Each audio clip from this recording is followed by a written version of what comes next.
मैं डॉक्टर कृष्ण कुमार यादव, अतिथि शिक्षक LNLS college Birpur Supaul, BNMU Lalu Nagar Madhepura. मैंने पिछले दिनों थर्ड पार्ट के छात्रों को ये उपनिषद के बारे में बताया था। इसमें 20 श्लोक बता दिए थे मैंने। आज 21वें श्लोक में है। 20वें श्लोक में देखा था आप लोगों ने कि मरने के बाद मनुष्य की आत्मा है या नहीं है, इस पर नचिकेता ने कहा था कि कुछ लोग कहते हैं कि एक जो वेदवेत्ता है वे लोग कहते हैं कि आत्मा अमर है, वो आत्मा है, मनुष्य के मरने के बाद है। लेकिन दूसरे लोग जो नास्तिक हैं वे कहते हैं कि आत्मा का अस्तित्व नहीं है। तो आप से मैं इसको भली भांति जान लूं, यही मेरा तीसरा वरदान है। तो ये तीसरा वरदान के रूप में मांगा था, आत्म तत्व का विश्लेषण। तो फिर 21वें श्लोक में फिर नचिकेता कहता है,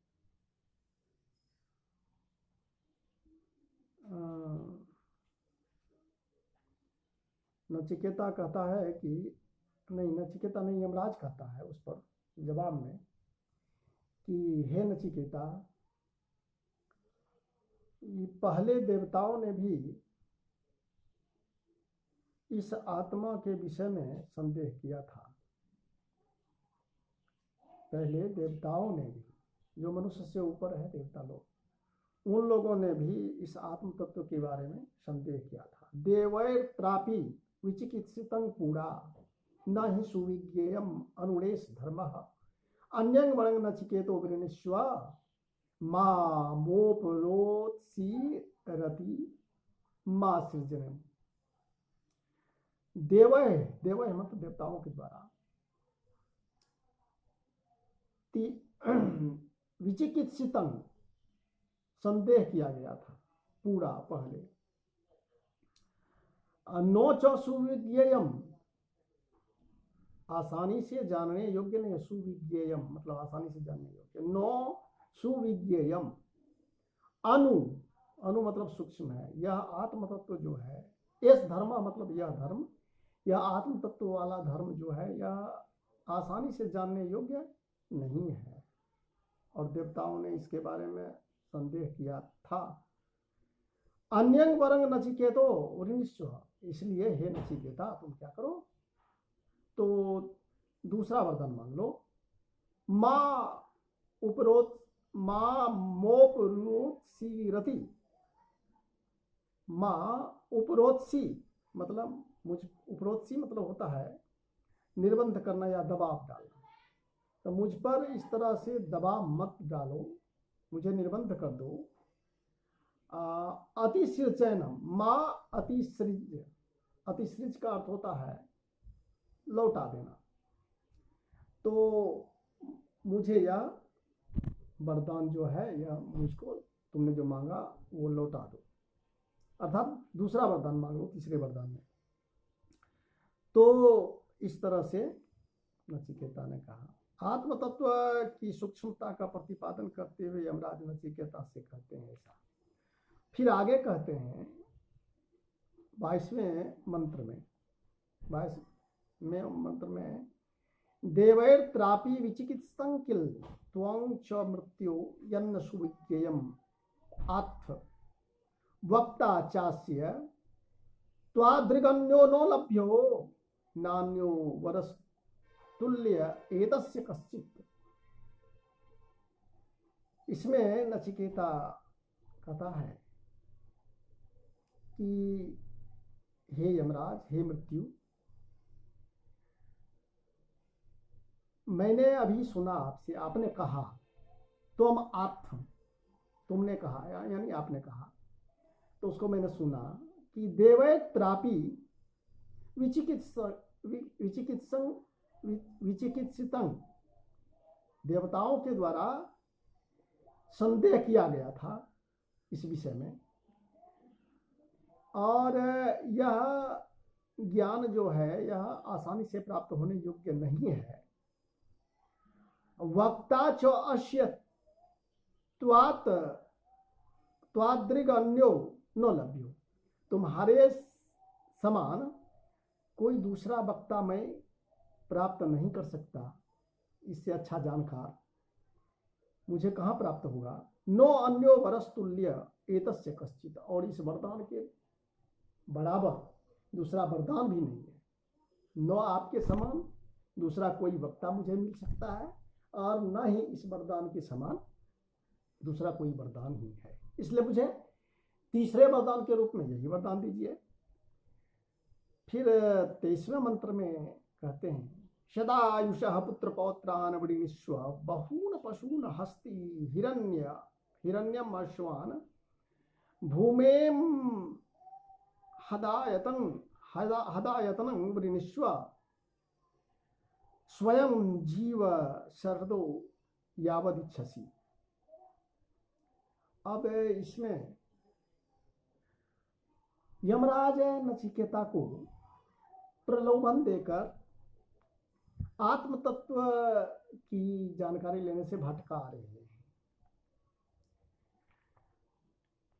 रहे हैं और वे कहते हैं कि हे नचिकेता, तुम 100 वर्ष की आयु वाले पुत्र पौत्रों को प्राप्त कर लो और बहुत से गौ पशुओं, हाथी, स्वर्ण, घोड़े ये सब ले लो। बहुत बड़ी पृथ्वी के विस्तार वाला साम्राज्य ले लो, उसकी मांग कर लो और जितने वर्षों तक तुम जीवित रहना चाहते हो, इच्छा है तुम्हारी, जीवित रह लो। अब इसमें इस मंत्र में यमराज ऐसा बड़ा बड़ा प्रलोभन दे रहे हैं सांसारिक मायावी, ताकि वो उसमें फंसकर जो है तीसरा वरदान ना ले।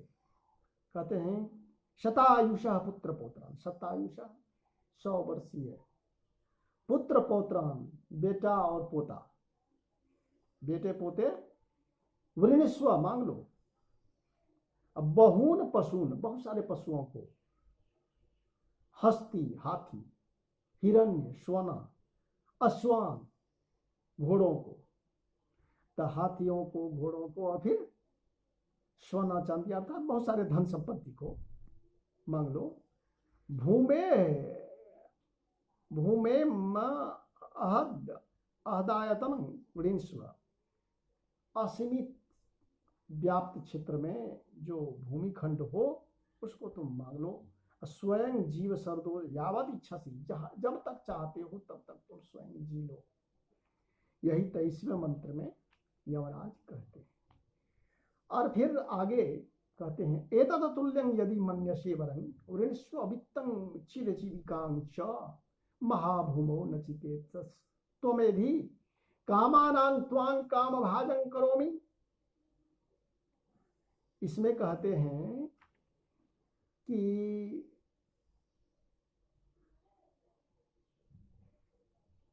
हे नचिकेता, और प्रलोभन दे रहे हैं, हे नचिकेता, मर्तलोक में जो लोग दुर्लभ प्राप्त नहीं हो सकने वाले हैं उन सभी भोगों को स्वेच्छा से मांग। कहता मृत्यु लोक में जो जिस तरह के भोग विलास लोगों को प्राप्त होना संभव नहीं है, उस तरह के भोग विलासों को तुम मांगो। और ये देखो तुम्हारे समक्ष नहीं, इसमें 24वें मंत्र में कहते हैं, इसमें कहते हैं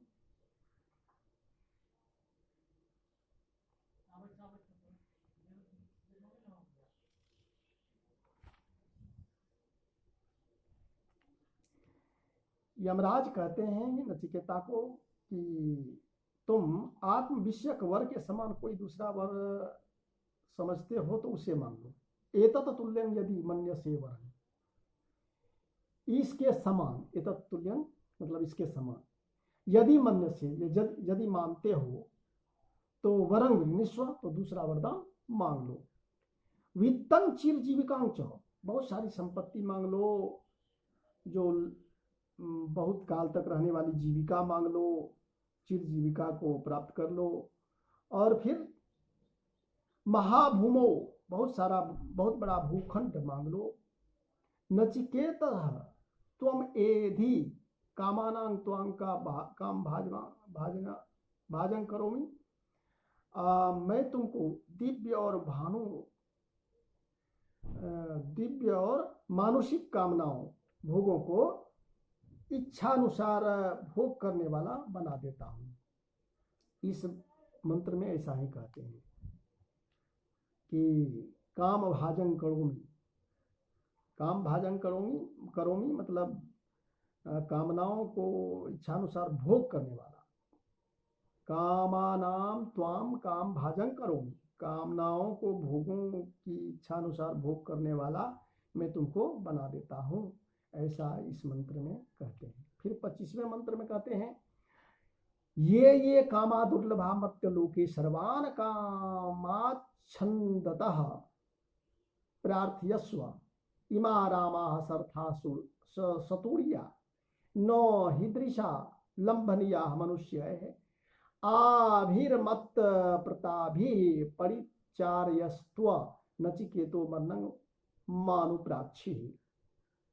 अब इस 25वें मंत्र में कहते हैं कि हे नचिकेता, मर्त्य लोके ये कामा दुर्लभा, इस मृत्यु भुवन में जो कामनाएं दुर्लभ हैं, इस कामनाओं की पूर्ति दुर्लभ हैं। सर्वान कामान, उन सभी कामनाओं को इच्छन्तः प्रार्थयस्व, चाहते हो, चाहने वाले हो यदि, तो उसको मांग लो, प्रार्थना कर लो।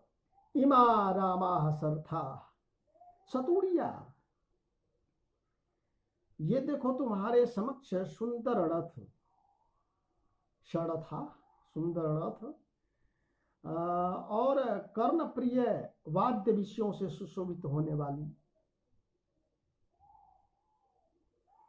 पुरुषों को आनंद प्रदान करने वाली ये रमणियां हैं। हृदय सा लंबनिया मनुष्य है, आभिमत प्रताभि परिचार्यस्त्व नचिकेतो मरणं मानु प्राक्षि। तो दो लोग इसमें दे रहे हैं क्या, ये कहते हैं कि इसके अलावे और जो तुम इस मृत्यु लोक में प्राप्त नहीं होने वाली चीज है उसको प्राप्त कर लो। और फिर वे कहते हैं कि तुम्हारे सामने ये सुंदर सुंदर रथ हैं सजे हुए, ये रथ ले लो, ये सुंदर रमणियां जो मीठी मीठी गीतों से वाद्य यंत्रों बजाकर आह्लादित कर सकती हैं, ये रमणियां हैं, इनको ले लो। और इस प्रकार की दुर्लभ रमणियां अब मेरी अनुकंपा के बिना मनुष्यों को प्राप्त नहीं है। मेरे द्वारा दी गई इन रमणियों से तुम अपनी प्रक्षालनादि रूप सेवा करवाओ, इतनी सुंदर सुंदर रमणियों से तुम सेवा करवाओ। किंतु काकदंत परीक्षा के सदृश है, काकदंत परीक्षा के सदृश मनुष्य संबंधी मरने के बाद आत्मा की सत्ता रहती है या नहीं, इस प्रश्न को मत पूछो, इस प्रश्न को छोड़कर ये सब चीजें ले लो। फिर 26वें मंत्र में कहते हैं, अब देखिए इस 25वें मंत्र में यमराज ने शिष्य की परीक्षा के लिए आत्मज्ञान की दुर्ज्ञेयता का प्रतिपादन किया, और इसके बाद दुर्लभ भोगों के द्वारा नचिकेता को पथ विचलित करने का प्रयास किया। किंतु नचिकेता अपने लक्ष्य से डिगे नहीं, और उसने वैराग्यपूर्ण तर्कों को प्रस्तुत करते हुए वो भोग ऐश्वर्य की नश्वरता को बतलाकर अपने दृढ़ निश्चय को अभिव्यक्त करता है। वो 26वें मंत्र में है, स्वभावा मर्त्यस्य यदंतकेतत् सर्वेन्द्रियाणां जरयन्ति तेजः अपि सर्वजीवितम् अल्पमेव तवैव वाहास्तव नृत्य गीते। अब देखिए इस मंत्र में कह रहे हैं कि अब नचिकेता कह रहे हैं, इतनी देर तक तो उन्होंने उनके प्रलोभन को सुना, फिर नचिकेता कहते हैं कि हे यमराज, जिन भोगों का आपने वर्णन किया है वे कल रहेंगे या नहीं, इसमें संदेह है। मतलब ये सब नश्वर चीजें हैं। जैसे आपने कहा कि वाद्य यंत्रों के द्वारा नृत्य गीत सुनाकर मन प्रसन्न करने वाली सुंदर रमणियाँ, ये सब दिन रहने वाली नहीं है। और फिर वो इसके अलावे आपने बताया कि बहुत बड़ा क्षेत्र ले लेने के लिए या फिर लंबी आजीविका ले लेने के लिए, सुंदर सुंदर रथ लेने के लिए, ये सब चीज़ें अस्थाई नहीं है। ये कल रहेंगे या नहीं रहेंगे इसमें संदेह है। ऐसे क्षण भंगुर भोग मनुष्य के अंतःकरण सहित सभी इंद्रियों के जो तेज हैं उसे छीन कर डालते हैं। काम भोग से इंद्रियों में जो तेज है, इंद्रियों में जो ओजस्विता है, उसमें जो बल है वो छीन होते हैं। तो वही कहते हैं कि वो छीन कर डालते हैं। और जिस दीर्घ जीवन को तुम देना चाहते हो, कहते हैं यमराज से कि आप जो मुझे लंबी आयु देना चाहते हैं कि जब तक इच्छा हो तब तक जियो, तो वो देना चाहते हैं, वह संपूर्ण जीवन ही तुच्छ है। यदि आत्म तत्व के बारे में मैं नहीं जानूं तो कितनी भी लंबी आयु हो वो भी जीवन तुच्छ है। अतः ये आपके रथ आदि वाहन एवं अप्सराओं के नृत्य गीत आपके ही पास रहें। ये आपकी चीज़ है, आप अपने ही पास रखें, मैं आपसे क्यों लूँ। और ये मुझे नहीं चाहिए, मुझे तो सिर्फ आप आत्म तत्व के बारे में ही बता दें। और फिर आगे कहते हैं 27वें मंत्र में, नो वित्तेन तर्पणियो मनुष्यो, कहते हैं कि धन संपत्ति से मनुष्य कभी संतुष्ट हुआ है क्या? वो कभी संतुष्ट नहीं होता। नो वित्तेन तर्पणियो, संपत्ति से कभी भी वो संतुष्ट होने वाला नहीं है। कौन? तो मनुष्य। लप्स्यामहे वित्तम आद्राक्ष्म चेत्वा जीविष्यामि यावदी शिष्यसि त्वं वरस्तु मे वर्ण्यः सएव। मतलब इसमें कहते हैं कि नचिकेता ने कहा कि मनुष्य वित्त अर्थात प्रभुत धन या भोग पदार्थों से तृप्त नहीं किया जा सकता है। ये तो सांसारिक चीजें, जितनी लोग भोग विलास की चीजें लोग जितना पाते हैं उतना ही चाहते हैं। कामना बढ़ती जाती है, तृष्णा बढ़ती जाती है, इससे कभी मनुष्य संतुष्ट नहीं होता है। इसलिए इस मंत्र के शुरू में ही क्या कहते हैं कि नो वित्तेन तर्पणियो, धन संपत्ति से मनुष्य संतुष्ट होने वाला नहीं है, तृप्ति इससे प्राप्त करने वाला नहीं है। यदि आपको अपनी आंखों से देख लिया है, नचिकेता कहता कि आप तो मेरे सामने, मैंने अपनी आंखों से देख लिया। आम लोग तो कोई देख नहीं पाते हैं आपको, तो देख लिया है तो धन प्राप्त कर लेंगे। और आपके दर्शन मात्र से तो सब सांसारिक सारी भोग विलास की वस्तुएं आसानी से ही प्राप्त हो जाएगी। वो तो प्राप्त होगा ही, मैं प्राप्त कर लेंगे, हम प्राप्त कर लेंगे। और जब तक आप प्राणियों पर शासन करेंगे, यानी जितने जीव हैं उस पर तो यमराज का ही शासन है। जब उसका समय हो जाता है तो यमराज उसको मार देते हैं, मृत्यु को प्राप्त करा देते हैं। जीवित रहेंगे तो कहते हैं कि जब तक आप प्राणियों पर शासन करते रहेंगे तब तक ये सारी चीजें जो आप वर्णन किया वो तो मुझे ऐसे ही प्राप्त हो जाएगा। मेरा प्रार्थनीय वर वही ही है। मतलब तीसरा वरदान जो है मेरा, सिर्फ आत्म तत्व के बारे में जानना ही है। तो कृपा करके आप मुझे वही बता दें, मेरा प्रार्थनीय वरदान वही है, मुझे ये सारी चीजें नहीं चाहिए। और फिर 28वें मंत्र में कहते हैं, अजीर्यताम अमृतानाम उपेत्य जीर्यन्मर्त्यः क्वधस्थः प्रजानन अभिध्यायन वर्णरति प्रमोदान अति दीर्घ जीविते को रमेत। अब इसमें कहते हैं नचिकेता यमराज से कि हे यमराज, यह जो मनुष्य है धरती पर जीर्ण होने वाला है, मतलब बूढ़ा हो जाएगा, ये इसका शरीर जो है इसकी शक्ति क्षीण हो जाएगी, जीर्ण शीर्ण हो जाएगा, या जरावान हो जाएगा, और मरण धर्मा है यह। हाँ, जरावान और मरण धर्मा है, यानी मरेगा, शरीर समाप्त होगा एक दिन। और मनुष्य इस तरह से वो जरावान और मरण धर्मा है। और इस तत्व को भली भांति समझने वाला कौन मनुष्य लोक का निवासी है, जो जराग्रस्त न होने वाले चिरस्थायी देवताओं अर्थात आप जैसे महात्माओं के सन्निधि पाकर दिव्य स्त्रियों के सौंदर्य एवं उनके साथ ही जाने वाली क्रीड़ा से अन्य आमोद प्रमोद सुख विशेषों को बार बार चिंतन करता हुआ अर्थात सुखों को अनित्य मानता हुआ भी दीर्घ जीवन में रमन करेगा। पता इससे क्या फायदा होगा? लंबी आयु में ले लूं और फिर वो अप्सराओं के साथ रमन करूं खूब, फिर भी तो अंतिम में मेरा शरीर जो है, चूंकि यह मनुष्य का शरीर है और जरावान यह है और फिर मरण धर्मा है, तो एक दिन यह वृद्ध होगा और फिर मृत्यु होगी।